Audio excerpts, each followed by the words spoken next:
नमस्कार दोस्तों, स्वागत है आपका फिर से in this report and analysis में। Enemy are either defeated, befriended or bypassed. Attack why enemy is unprepared and move when he does not expect. यानी दुश्मन को या तो हराया जाता है या दोस्त बनाया जाता है या फिर अलहदा कर दिया जाता है। वहाँ हमला करे जहाँ दुश्मन तैयार न हो और जब उसे उम्मीद न हो। तो दोस्तों, आज हम चर्चा करेंगे India's defence strategies in Africa के बारे में। India Africa defence cooperation and strategy to counter China's influence. तो दोस्तों, इंडिया की डिफेंस स्ट्रैटेजीज अफ्रीका में जियोपॉलिटिक्स को ध्यान में रखकर और चाइना का प्रभाव इस रीजन में बढ़ता हुआ देख के बनाई जा रही है। अफ्रीका ग्लोबल जियोपॉलिटिक्स के जरिए से दुनिया के लिए ज़रूरी हो रहा है, इसीलिए इंडिया और चाइना दोनों स्ट्रैटेजिक फुटहोल्ड के लिए लड़ रहे हैं ताकि रिसोर्सेज, मार्केट्स और जियोपॉलिटिकल फायदे अपने लिए सुरक्षित कर सके। इंडिया और चाइना की डिफेंस स्ट्रैटेजीज अफ्रीका में समझाने के लिए हमें डिप्लोमेसी, इकोनॉमी और मिलिट्री के पहलुओं को देखना होगा। दोस्तों, साल 2023 इंडिया अफ्रीका के रिश्तों में एक नया कदम था। 28 मार्च 2023 को दोनों तरफ से पहली बार आर्मी चीफ्स कॉन्क्लेव हुए। इस कॉन्क्लेव में 2 सेशंस थे। पहले सेशन में इंडिया और अफ्रीका के डिफेंस रिलेशंस के मुख्य पिलर्स पर ध्यान दिया गया। दूसरा सेशन इंडियन डिफेंस इंडस्ट्री को अफ्रीका तक पहुंचाने पर फोकस था। ये कॉन्क्लेव दूसरी Africa India field training exercise यानी AFINDEX के साथ आयोजित किया गया था, जो इंडिया और अफ्रीका के आर्मड फोर्सेस के बीच भरोसे को मजबूत करने और रिश्तों को सुधारने का लक्ष्य रखता था। एक्सरसाइज 10 दिनों तक पुणे के ऑन मिलिट्री स्टेशन में हुआ और कई अफ्रीकन स्टेट्स ने इसमें हिस्सा लिया। इस डिफेंस एक्सरसाइज का मेन गोल इंडिया की डिफेंस सिचुएशंस का अनुभव शेयर करना और भाग लेने वाले अफ्रीकन कंटिजेंट्स को UN peace keeping and humanitarian actions के लिए अपनी तकनीकी क्षमता को सुधारने में मदद करना था। दोस्तों, इंडिया अफ्रीका पर ध्यान देते हुए काफी बोल्ड कदम उठा रहा है ताकि अफ्रीका G20 जैसे ग्लोबल मंच में शामिल हो सके। G20, जिसमें दुनिया भर की बड़ी बड़ी इकोनॉमीज है, एक बड़ा मंच है ग्लोबल इकोनॉमिक कोऑपरेशन के लिए। इंडिया की अफ्रीकन यूनियन को G20 में शामिल करने की बात दर्शाती है कि इंडिया चाहता है कि ग्लोबल डिसीजंस में ग्लोबल साउथ का ज़्यादा महत्व हो। अफ्रीका की रिप्रेजेंटेशन के लिए बात करते हुए इंडिया चाहता है कि अफ्रीकन देशों के विशेष चैलेंज और पर्सपेक्टिव्स को दुनिया के सामने लाए। चलिए दोस्तों, अब थोड़ा डिटेल में इसके बारे में बात करते हैं। डिफेंस और सिक्योरिटी इंडो अफ्रीका के रिश्तों में अहम पिलर्स की तरह उभर रहे हैं। दोनों साइड डिफेंस कोऑपरेशन को ट्रेनिंग और क्षमता को बढ़ाकर और मिलिट्री एक्सरसाइज के जरिए मजबूत और डाइवर्सिफाई कर रहे हैं।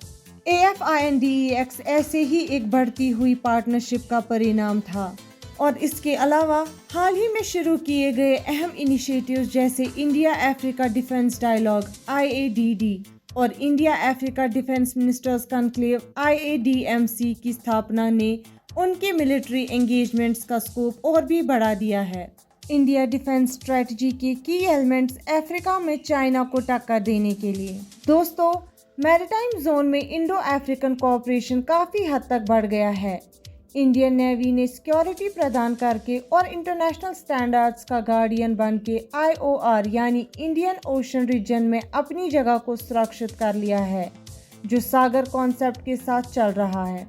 इंडिया का बड़ा विजन है कि इंडियन ओशन रीजन यानी IOR में साहिली देशों के साथ मिलकर साझेदार इंटरेस्ट्स को आगे बढ़ाए और शांत तरीके से समुद्री सुरक्षा की चुनौतियों का सामना करे। समुद्री सुरक्षा में सहयोग और आतंकवाद के खिलाफ लड़ाई काफी जरूरी है।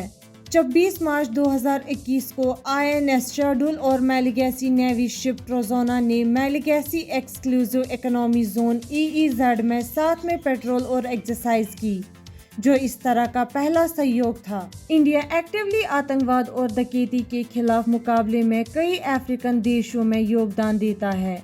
2020 के फरवरी में India Africa defence ministers conclave में दोनों पक्षों में मौजूदा UN मैकेनिज्म के माध्यम से आतंकवाद के खिलाफ सहयोग को बढ़ाने का संकल्प किया। नवंबर 2008 से इंडिया गल्फ ऑफ एडन और रेड सी में डकैती के खिलाफ समुद्री जहाजों का इस्तेमाल कर रहा है और अक्सर जिबूटी में पोर्ट कॉल्स करता है, जहां पर यूएस और फ्रेंच नेवीज के साथ जॉइंट एक्सरसाइजेस करता है। आईएनएस मैसूर ने सोमाली डकैतों से बचने के लिए इथियोपियन जहाज एमवी गाइब का खास बचाव किया। साथ ही इंडिया और केन्या के बीच समुद्री सुरक्षा में सहयोग बढ़ गया है। हाल ही में केन्या के कैबिनेट सेक्रेटरी एडन डुएल के इंडिया दौरे के दौरान नए सहयोग के विचारों पर बातचीत हुई। गोवा शिपयार्ड लिमिटेड और केन्या शिपयार्ड लिमिटेड के बीच एक एमओयू के जरिए कैपेसिटी बढ़ाने और डिफेंस इंडस्ट्री कोऑपरेशन को बढ़ाने की दिशा में कदम उठाए गए हैं, जैसे इकोनॉमिक पार्टनरशिप्स। इंडिया चाइना के आर्थिक प्रभाव से टक्कर लेने के लिए अफ्रीकन देशों के साथ इकोनॉमिक पार्टनरशिप्स का इस्तेमाल करता है। इंफ्रास्ट्रक्चर प्रोजेक्ट्स में निवेश, ट्रेड एग्रीमेंट्स और डेवलपमेंट असिस्टेंस इंडिया की आर्थिक उपस्थिति का अफ्रीका में बढ़ाने और चाइना की इकोनॉमिक डोमिनेंस का सामना करने में मदद करते हैं। Defence supplies. इंडिया अफ्रीका के साथ समुद्री रिश्तों को मजबूत बनाता है और उसकी मिलिट्री कैपेबिलिटीज को बढ़ाने में मदद करता है। बढ़ती सुरक्षा चुनौतियों का जवाब देते हुए अफ्रीका को ज्यादा हथियारों की जरूरत है और इंडिया रिलायबल और अफोर्डेबल मिलिट्री वेपन्स प्रदान करता है। 2017 से 2022 तक इंडियन वेपन्स के बढ़ते इंपोर्टर्स में सेशल्स, मॉरिशस एंड मोजाम्बिक आते हैं। इंडिया आर्मर्ड व्हीकल्स और इंटरसेप्टर बोट्स भी मोजाम्बिक को इंपोर्ट करता है। इसके अलावा इंडिया पेट्रोल बोट्स और लाइट हेलीकॉप्टर्स दूसरे अफ्रीकन देशों को भी प्रदान करता है। हालांकि इंडिया भी अफ्रीका में अपनी टोटल आर्म्स एक्सपोर्ट का सिर्फ 15% देता है, पर इसके बढ़ने के चांसेस काफ़ी है।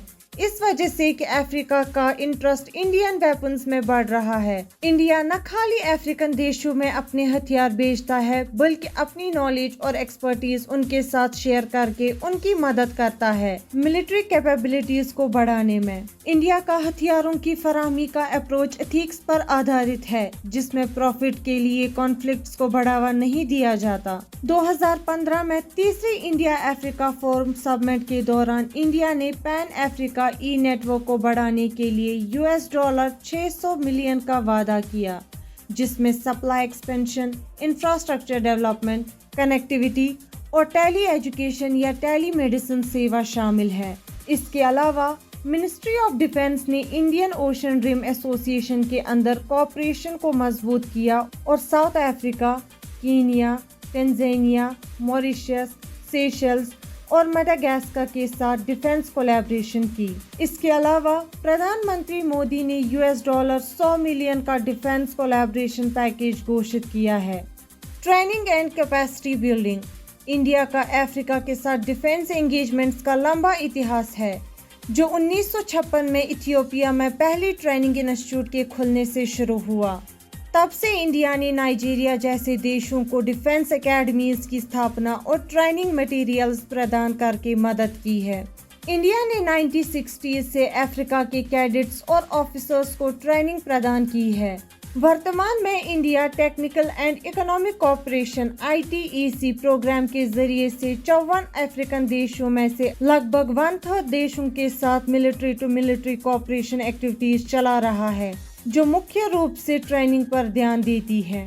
Training security studies, defence management, engineering, logistics और साइबर सिक्योरिटी जैसे विभिन्न एरियाज को कवर करता है। दोस्तों, कोविड-19 के दौरान इंडिया ने कई कदम उठाए ताकि वो अफ्रीका की मदद कर सके, जल्द से जल्द दवाइयाँ और वैक्सीन को वहां पहुंचाकर। Strategic investments.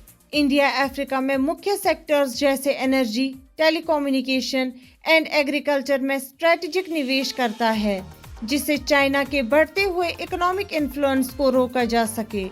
इस तरह के अहम इंफ्रास्ट्रक्चरल और स्ट्रेटेजिक निवेश इंडिया के राजनीतिक हेतुओं के लिए सही है और चाइना के प्रभाव को अफ्रीका में रोकने में मदद करते हैं। Security partnerships. इंडिया अफ्रीका के साथ सिक्योरिटी पार्टनरशिप्स बनाता है ताकि कॉमन सिक्योरिटी प्रॉब्लम्स का समाधान हो सके और चाइना के बढ़ते हुए प्रेजेंस को कम कर सके। आतंकवाद के खिलाफ सहयोग, समुद्री सुरक्षा, और शांति बनाए रखने के ऑपरेशंस इंडिया और अफ्रीका देशों के बीच सिक्योरिटी टाइज को मजबूत बनाते हैं और साथ ही चाइना के स्ट्रेटेजिक फायदों को कम करते हैं। Soft power projection. इंडिया अपनी सॉफ्ट पावर का अफ्रीका में कल्चरल एक्सचेंज, एजुकेशनल स्कॉलरशिप्स और ह्यूमैनिटेरियन असिस्टेंस की मदद के जरिए दिखाता है ताकि दया भाव को बढ़ाया जा सके और चाइना की कोशिशों का सामना किया जा सके। कल्चरल डिप्लोमेसी और लोगों के बीच रिश्ते इंडिया के प्रभाव को बढ़ाते हैं और अफ्रीका में चाइना के सॉफ्ट पावर पहल को कम करते हैं। Asia Africa growth corridor. Asia Africa growth corridor या AAGC इंडिया, जापान और कई अफ्रीकन देशों के बीच एक इकोनॉमिक कोऑपरेशन एग्रीमेंट है।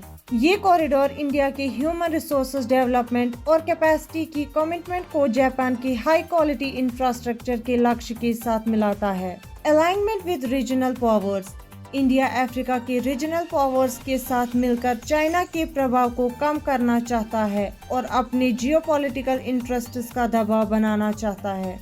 साउथ अफ्रीका, नाइजीरिया और इजिप्ट जैसे देशों के साथ सहयोग इंडिया की पोजीशन को अफ्रीका में मजबूत बनाता है और चाइना के दबाव को रोकने में मदद करता है। चलिए दोस्तों, अब बात करते हैं इसके कंक्लूजन की। इंडिया और अफ्रीका के बीच बढ़ने वाले सहयोग ने उनके रिश्तों को और भी मजबूत किया है, खासतौर से डिफेंस सेक्टर में। वर्तमान में दोनों तरफ से डिफेंस कोऑपरेशन को और ज्यादा बढ़ाने की इच्छा है, जो मुख्य रूप से common security challenge, threat perceptions और रीजन की सुरक्षा और स्टेबिलिटी के और एक कॉमन समर्पण के नजरिए से आगे बढ़ रहा है। इसके अलावा इंडिया की स्ट्रेटजी अफ्रीका में चाइना के प्रभाव को कम करने के लिए भी है, जिसमें diplomatic negotiations, economic cooperation, military collaboration, strategic investments, security measures और पड़ोसी देशों के साथ तालमेल शामिल है। इन ठोस कोशिशों के जरिए से इंडिया का लक्ष्य चाइना की प्रेजेंस को बैलेंस करना, अपने हितों की रक्षा करना और अफ्रीकन कॉन्टिनेंट में अपने ऑब्जेक्टिव्स को हासिल करना है। दोस्तों, जीतने के लिए केवल एक ही स्ट्रेटजी है। ये टारगेट को सावधानी से डिफाइन करता है और उस टारगेट बाजार के लिए एक बेहतर पेशकश पेश करता है। दोस्तों, आप अपनी राय को हमारे साथ कमेंट सेक्शन में जरूर शेयर करिएगा। धन्यवाद।